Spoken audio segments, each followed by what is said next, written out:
Welcome everyone, my name is Luca and this is my good friend Marco. Hey, welcome! You are about to form a new random access memory. And today's memory is about weapon and warfare. So, what's your take on it? So, like every week, my take is a list of questions, and so they go.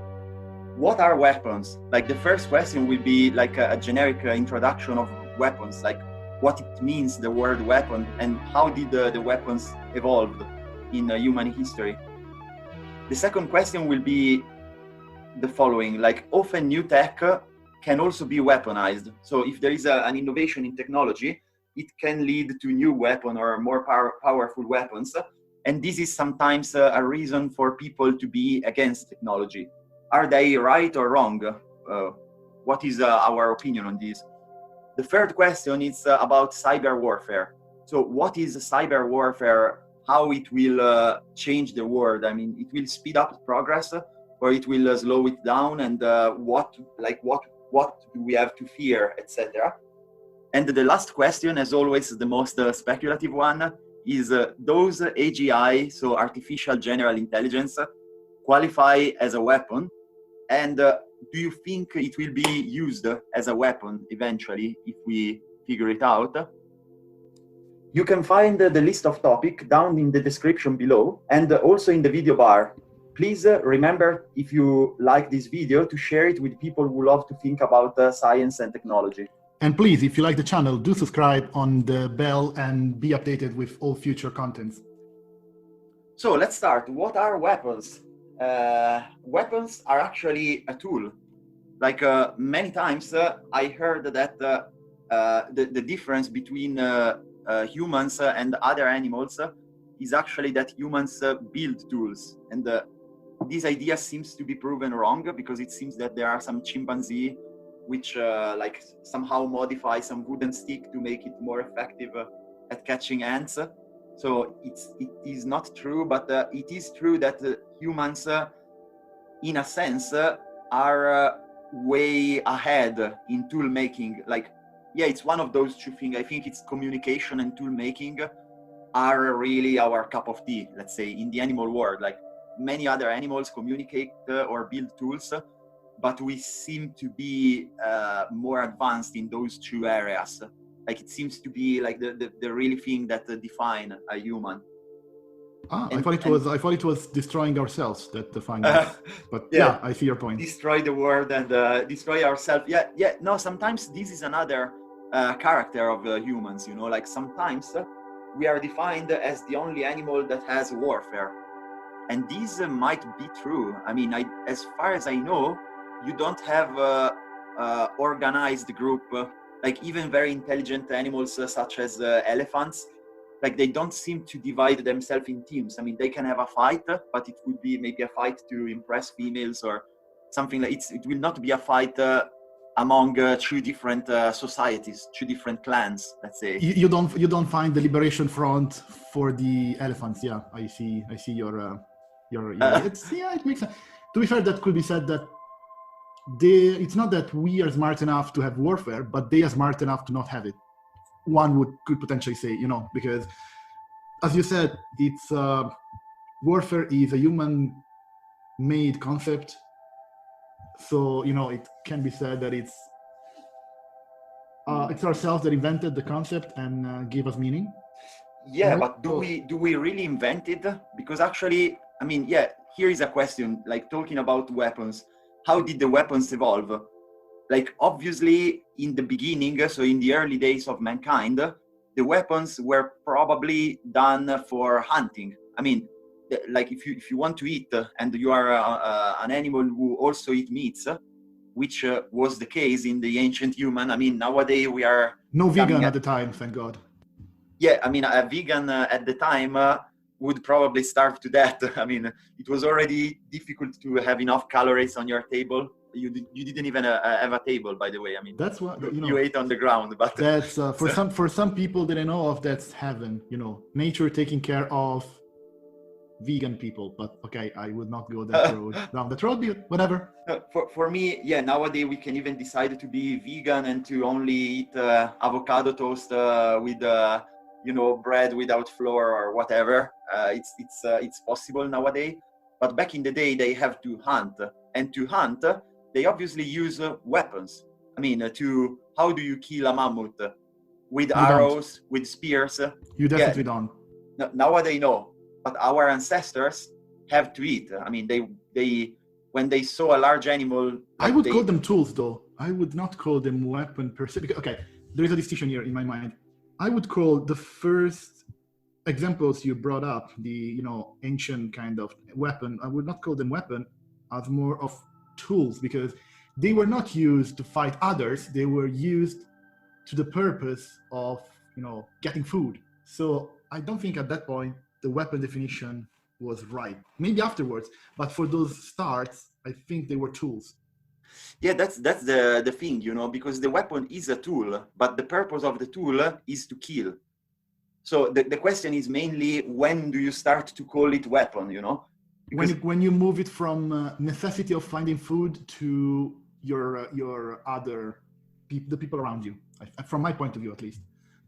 Okay, so if you hunt for sport, or if you kill another human without eating it, if there is no the purpose of surviving, for me, if you do it for any kind of reason that is not survival, for me, you move from tool to weapon. But that's me as an idiot. No, I mean it can I don't know. I mean, for me, a weapon, it's just a tool to kill. I mean, the purpose of the tool is to kill, and of course, I mean, yeah, in the beginning it wasn't even a tool. I mean, if the tool is manufactured in our idea, I assume that in the very beginning humans used stones, without even modified. They just throw stones. Yeah, but it's like. Let's say, okay, let's go back. I think the difference for me, I finally found what I was meaning to say. The difference between tool, generic tool, and weapon is the intent that the tool or the weapon is used for. If I'm a human being and I live in caves, and with the tool I can survive, my intent is not to kill for killing's sake, it's killing to survive, which in nature is done as well. It's not only mankind that does this kind of survival thing, right? So for me, a tool is when I use something for survival with the intent of survival, not because I take pleasure in, inflicting pain to other entities. Yeah. Whereas a weapon is something that you cautiously use to inflict pain, not because of survival, but because of any other reason whatsoever.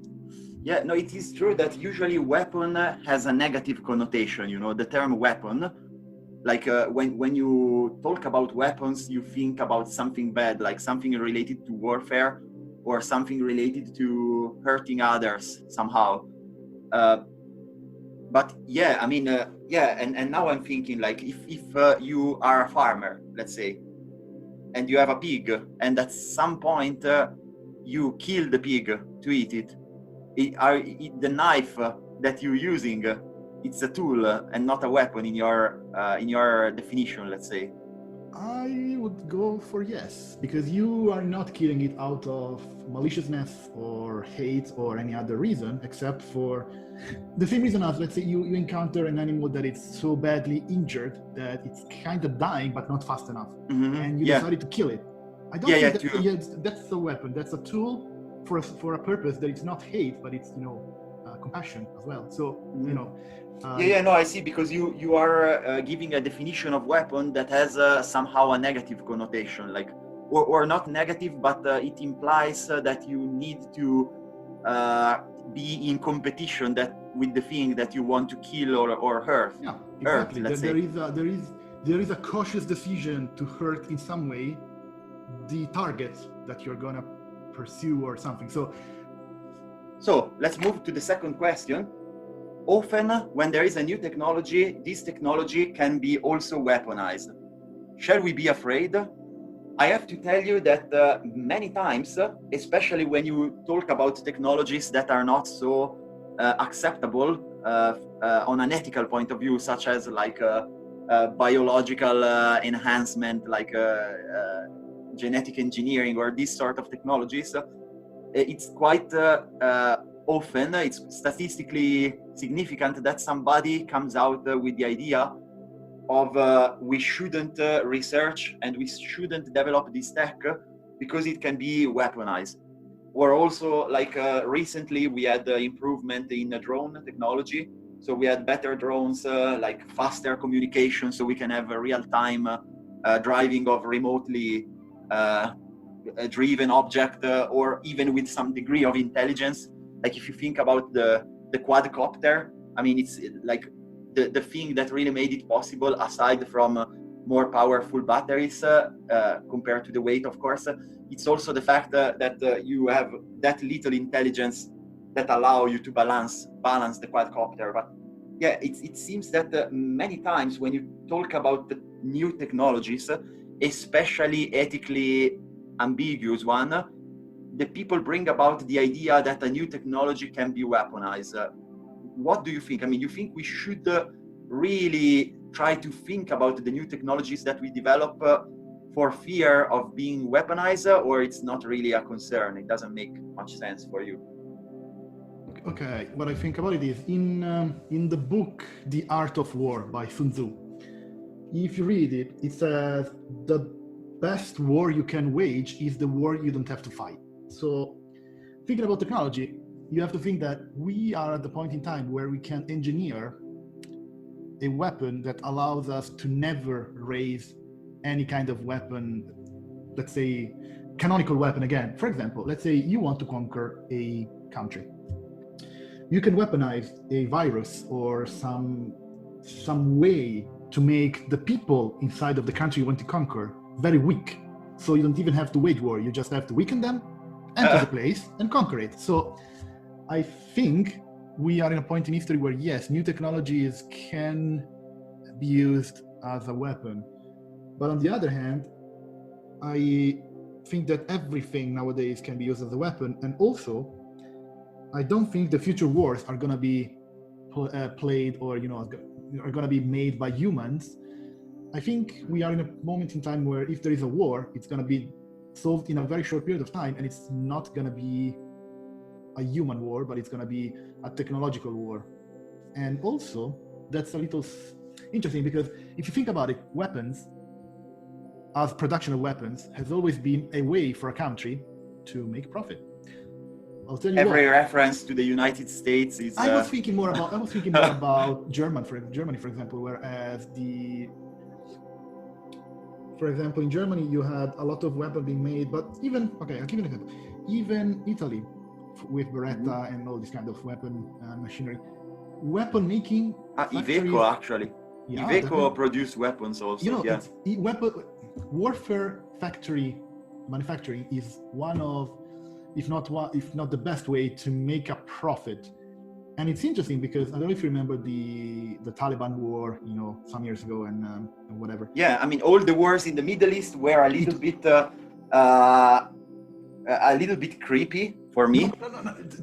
To be fair, the fun fact was, I don't remember, I watched a video recently, like some years ago, with Hillary Clinton, that she was explaining that the weapon that were in the Al-Qaeda spectrum of things were kind of US created, and they were sold to the Al-Qaeda. So, you see, weapon production and warfare production is, an atrocious thing, but it's also a good source of profit. That's what I'm trying to say. So if we lose that kind of profit because of technology-made weapons, I know it's a very bad thing to say, but we as humankind lose a lot of profit.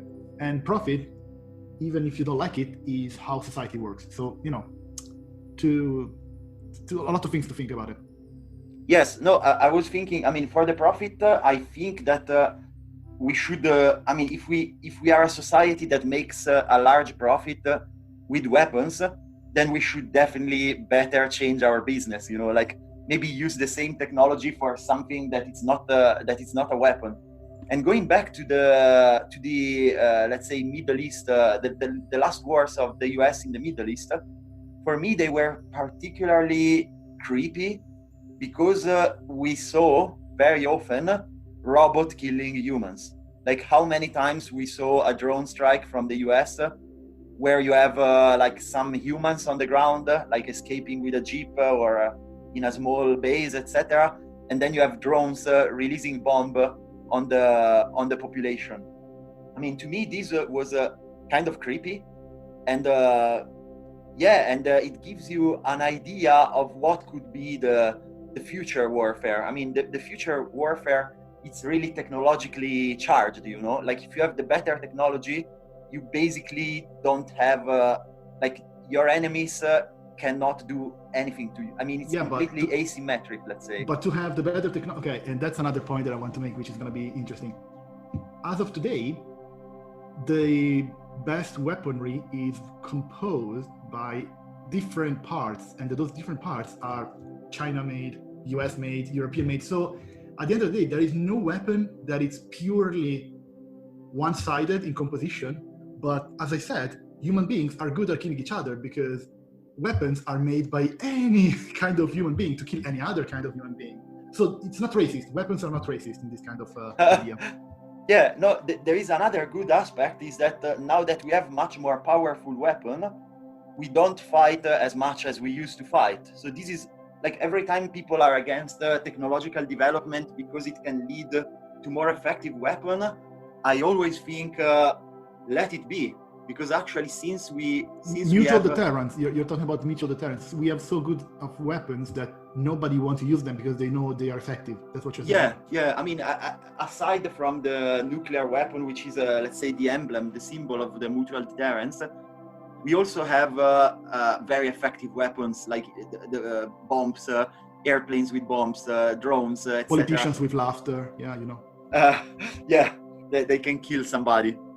No, but jokes aside, I see that, for example, in the present day, for me, it's really unlikely that you have a real war between major powers. Like it seems that it's not happening since many years. I mean, you can have a proxy war.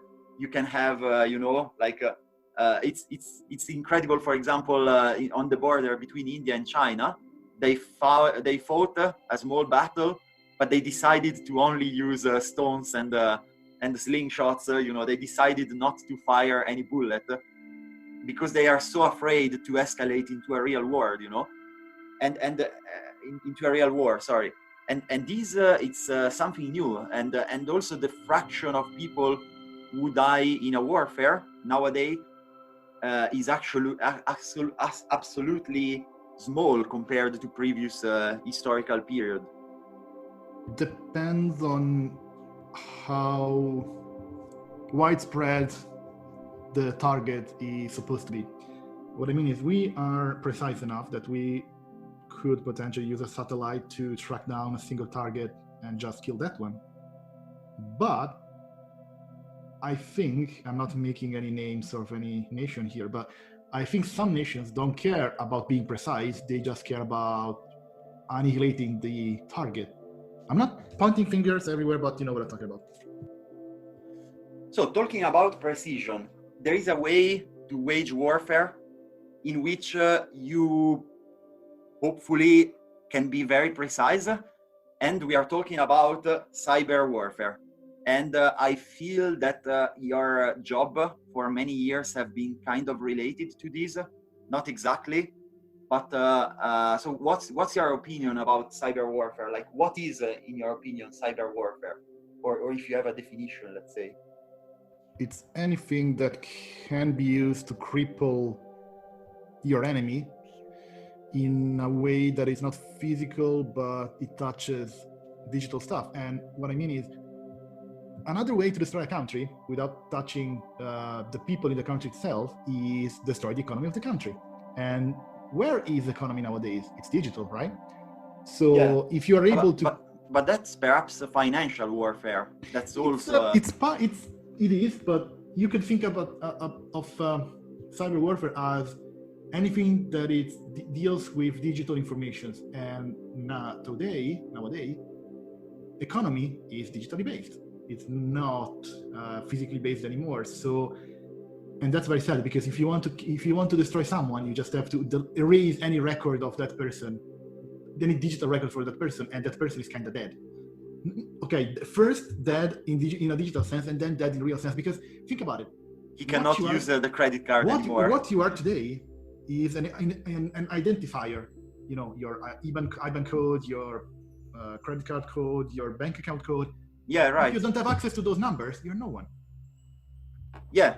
I mean, you can disappear, but aside from targeting specific individuals, I mean, do you see a potential for a warfare between countries, for example? Like if one country wants to attack another country, like how will they use cybernetic technologies to basically win a war? Viruses to destroy the electrical network, virus to destroy communications, scrambling communications, drones, as we already said, to limit entry and exit. Basically, what you just need is use viruses to scramble resource distribution, use drones to eliminate resources entering, and use technology such as... That's like a stronghold, a modern stronghold. Let's say. A way to, again, Sun Tzu says, a way to eliminate your enemy is not allowing your enemy to have any kind of access to any kind of resource. They will die of starvation as opposed to, you doing something. So cyber warfare can be used to that scope. You limit anything that comes in, you limit everything that goes out, you destroy any power grid level, any energy distribution, people are going to surrender. So yes, that's what I'm saying. Yeah, so in this sense, I think the cyber warfare is like the brother of the warfare. Like, let's say, because if you have a very low-tech enemy, like somebody who basically have a very low-tech electric grid without any digital... you wouldn't need to go to that country, because come on, why would you want a country that is so underdeveloped that they don't even have a way to get themselves destroyed by technology? Come on. Yeah, no, that's the point. I mean, if you have an enemy that is so underdeveloped that you cannot use cyber warfare, then it means that your weapons are so much more advanced that it's not a valuable adversary. I mean, it would be a very easy target for your drones and for your other weapons, let's say. So if they try to develop, it's like a catch-22, Like if you are low-tech, then you are not a threat for me because your technology is so low that I can fight you really effectively. If you develop, then I keep you in check with the cyber. You're either too weak to be of notice, or you are too strong and keep the peace, I guess. Yeah, I see. It makes sense. Yeah. Yeah, I mean, it's a sort of catch-22 situation. But what do you think? I mean, what do you think is the natural evolution of this situation? What will happen in the future with this, like the cyber warfare? I mean, I have two minds about it, and I'm gonna use references to TV series to give you an idea. You have pure technological evolution, Skynet, Terminator. That's one evolution. Then you have another, which is Carrier, I guess, because with a Terminator kind of solution, you have an enemy, you have something that you can fight against, right? And you can potentially hide.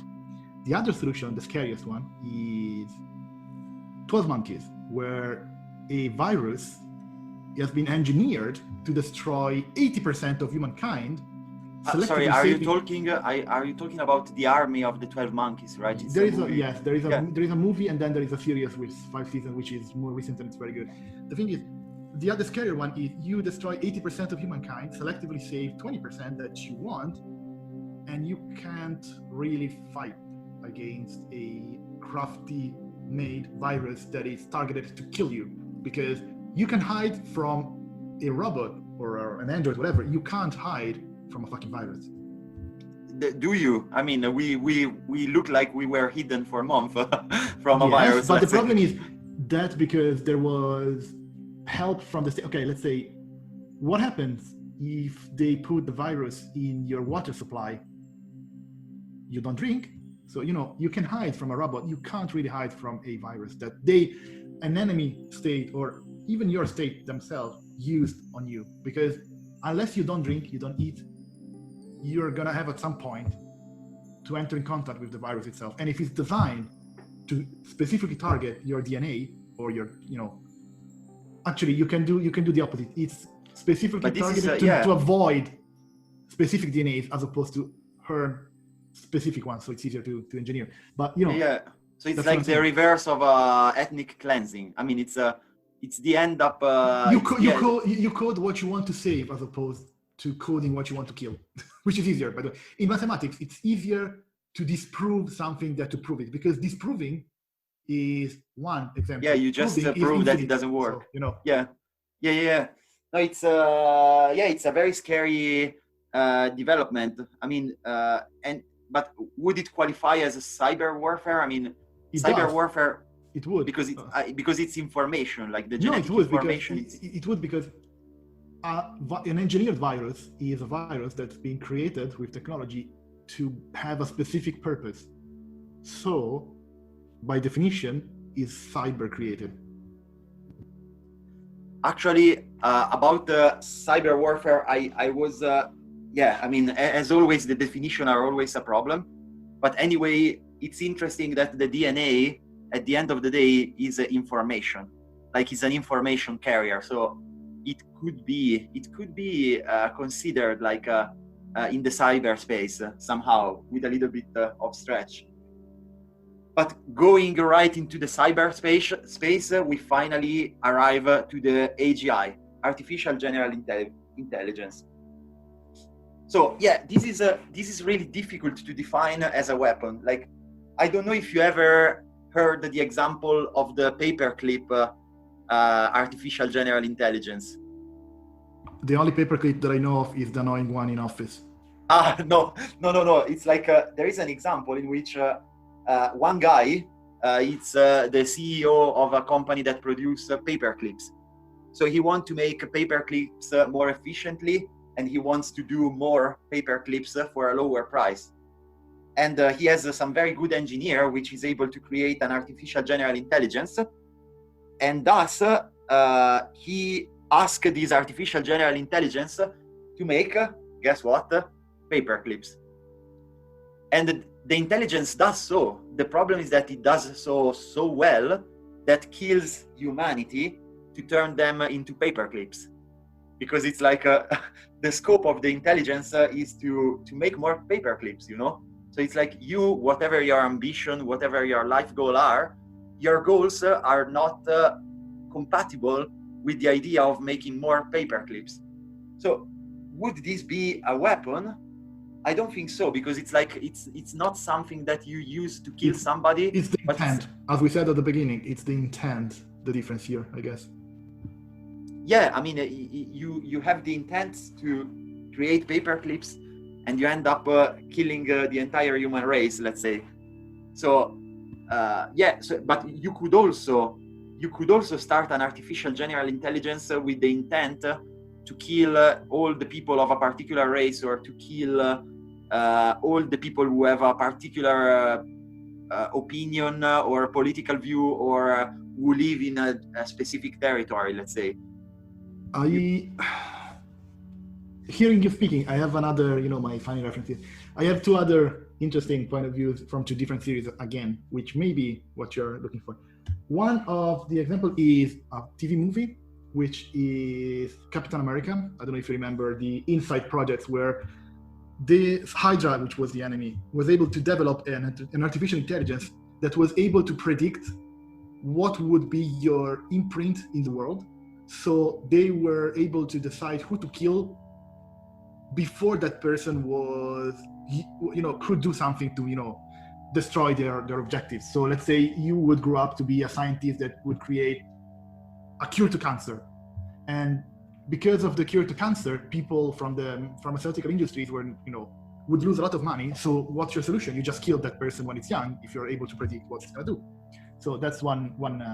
Yeah, you need a super intelligence to do that. I mean, you need to have a model of reality. I know, but that let's assume that you do have. Let's assume you have. That's one risk. The other risk is a little on the vibe of Terminator, but less scary. And that's from the series The 100, which is a post-apocalyptic series where humankind had a nuclear warfare that happened. The Earth was kind of inhabitable for a couple of 100 years. The rest of humanity went in space in a space station and then came back a couple of hundreds later and tried to do stuff. So it's like that the rich went into no. What was able to remain of humankind went there and stayed there for a couple of 100 years, and then they went back. There was nobody left on Earth, let's say. No, initially they thought this, but then you find out that some people were able to survive, and there was evolution there. So the people from the space and the people on Earth were able to meet each other and interactions. But the reason why the nuclear warfare happened was an artificial intelligence was created. And the scope of the intelligence, the order given was make humankind render humankind in a better situation. Do whatever you can to help them. Mm-hmm. And the intelligence reached a point where it decided that to make things better for humankind needs to be destroyed and restarted. Yeah, so, this is the typical example of poor scope definition. But the thing is, that's what I'm saying.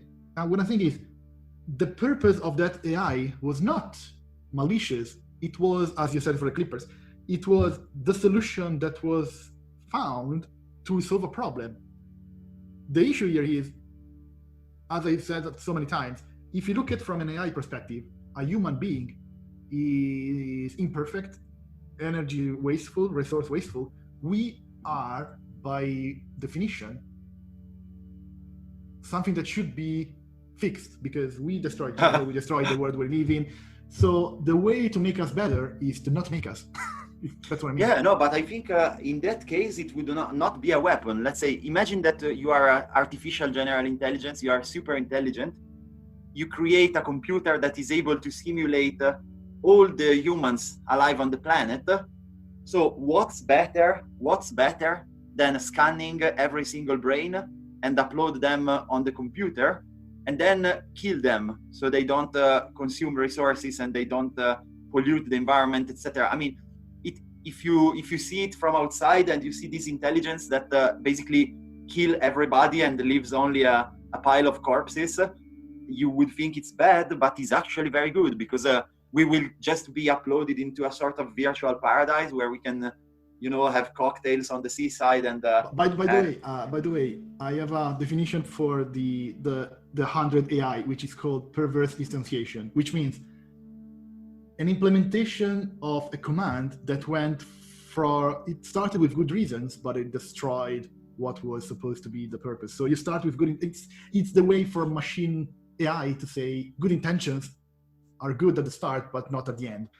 It's the way for a machine to say that the road to hell is paved with good intentions. It's a scientific definition of that one. By the way, and let's say your idea about uploading all the minds is doable. What is to say that your brain or your mind or your personality, whatever, it's uploaded without any modification? Well, yeah, I think at that point, the artificial general intelligence would also decide that some parts of my personality aren't fun or aren't correct. And so decide to turn me into, I don't know, the Pope. You wouldn't be you, that's what I'm saying. If you're able to upload without control what you are, when you are uploaded, you can be modified. Yeah, no, that's the problem. Yeah, that's the problem. So, yeah, we should really pay attention with the AGI, whatever. So, it's time to say goodbye. Thank you for staying with us. Thank you very much. We wish you a happy week. And to see you next week with a new random access memory. Stay frosty and safe.